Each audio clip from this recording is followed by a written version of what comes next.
Ron and I met online.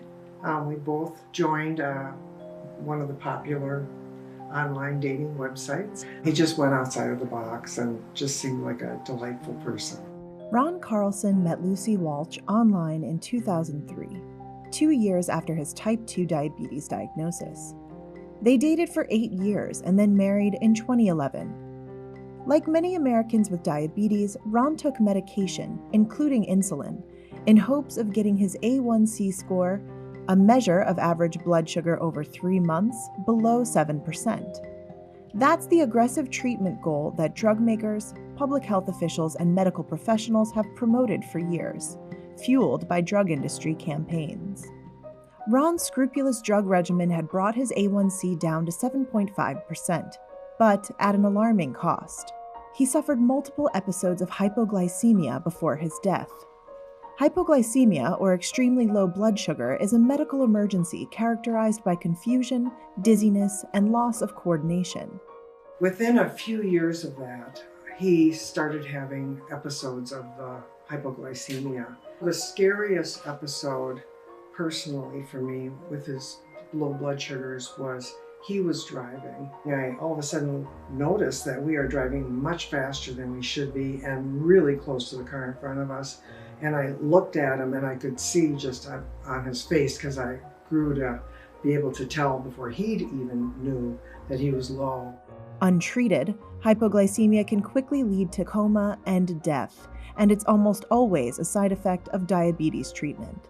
Because Ron had had so many close calls, I really did fear that one day I was just going to come home and find him passed away.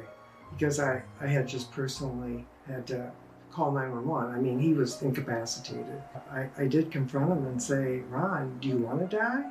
Because you're going to die one of these times, So please go talk to your doctor and make sure they understand that this is happening. I believe they would make some adjustments on his medication, but it just continued. He never was really managed where he didn't have lows. And I was dumbfounded to understand why they couldn't fix that.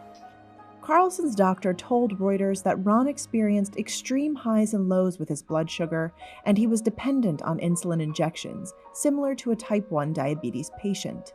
In the summer of 2019, Ron was meeting friends for a weekly dinner at their local spot when he suffered a hypoglycemic episode and crashed his motorcycle into a parked car. Ron was later pronounced dead at a local hospital. He was 66 years old. The medical examiner attributed Carlson's death to chest trauma and hypoglycemia. I realized that there needs to just be some awareness in the medical community. I don't fault what his physicians prescribed for him, because I believe that that is the way they currently believe diabetics need to be managed. But I think there needs to be some awareness that there is this group of people who that when they come in and they continually have these episodes, that they need to be maybe treated a little bit differently.